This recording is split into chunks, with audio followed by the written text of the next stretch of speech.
Welcome to part 2. First, a wee bit of background on what the bill actually says. The Bill of Rights is written in two parts, the first being the Petition of Right, or the list of grievances against the erstwhile king. Part 2 actually is the Declaration of Rights. I will read both articles as one. The first being the grievance, and the second portion being the declaration of the right. Incidentally, they are both numbered as Article 7. The actual I shall read right now. By causing several good subjects, being Protestants, to be disarmed at the same time when Papists were both armed and employed contrary to law. That the subjects which are Protestant may have arms for their defense, suitable to their conditions, and as allowed by law. I must also bring up Article 14 of the Petition of Right, which states, all which are utterly and directly contrary to the known laws and statutes and freedoms of this realm. Pretty strong words. Okay. Fortunately, for we Canadians in the 20th and 21st centuries, it is written in a form of English unfamiliar to us. However, certain words mean the same today as they did then. Taking a careful look at the remedy and not letting a first glance interpretation fool you. The first clause is pretty much straightforward. That the subjects which are Protestant may have arms for their defense is pretty much as it says. Take note that the word may is actually synonymous with the word shall. So they shall have arms. After all, here we go. It was the Protestants who were disarmed. And notice it says nothing about sport shooting and hunting. Just as an aside, you could take a walk in the country with a gun slung over your shoulder and no one would give you a second glance. But if you brought your dog along, then you were hunting.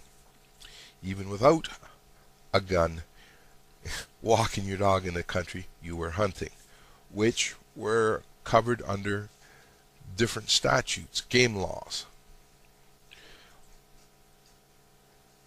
Now, the clause suitable to their condition can be anyone's guess as to what that refers to.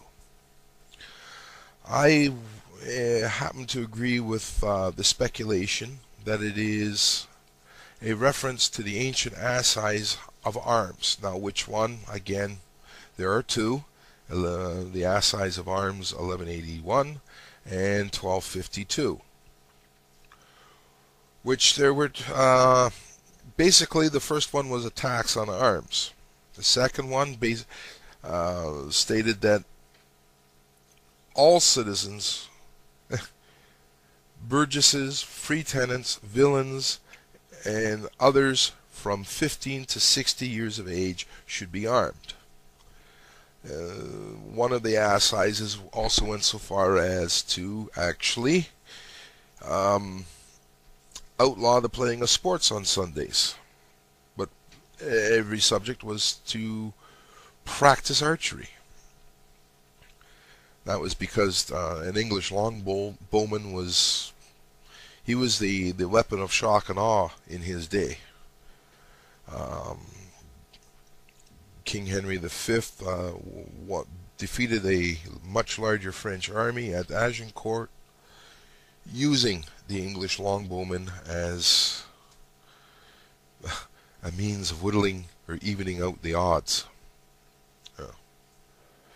Now, the assizes actually was the king commanding his subjects to be armed. Now, why is actually quite easy to answer. It was to keep the king's peace.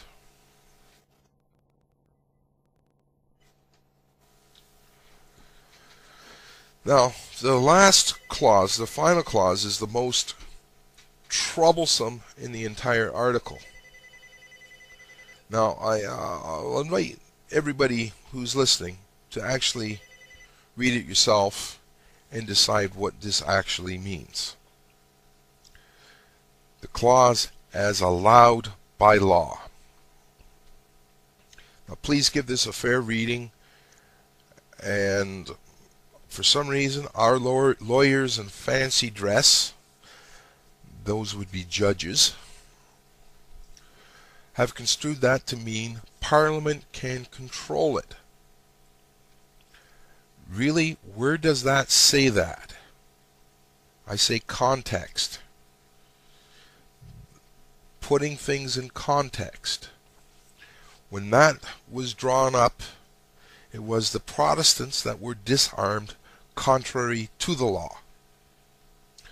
This article, or this declaration, restored the right as allowed by law.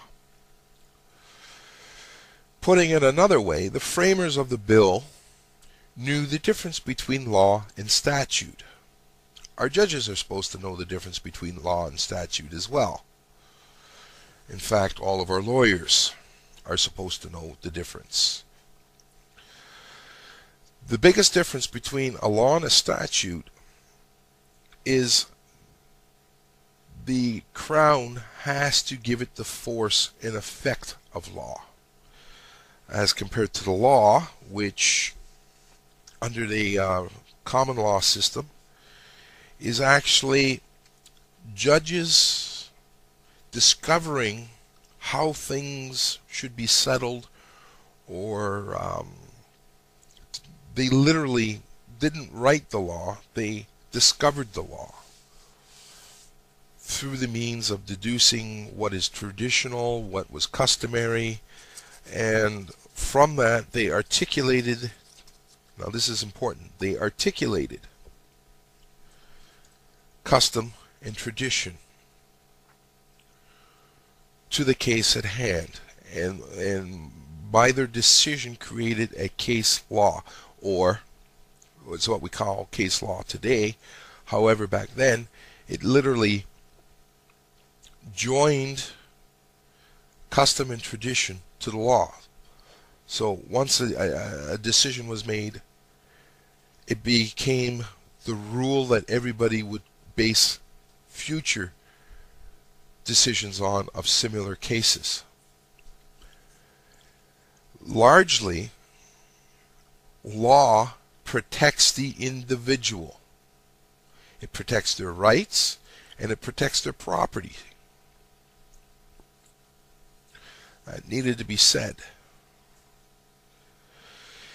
So it would be absolutely redundant for the Crown to declare, or to give it a statute force and effect of law if it was already a law. But okay, fair enough. Looking at it from a slightly different angle, that of one of liberal positivism, it does not say Parliament can regulate it. It is not expressly written that way. I know I'm just a little lowly layman here, but I ask everyone watching this to tell me what you think that clause actually means. Now, I'm going to put a footnote in here. The authority for my claims that this right is one both applicable to all men, Protestant, Catholic, Hebrew, Hindu, or otherwise,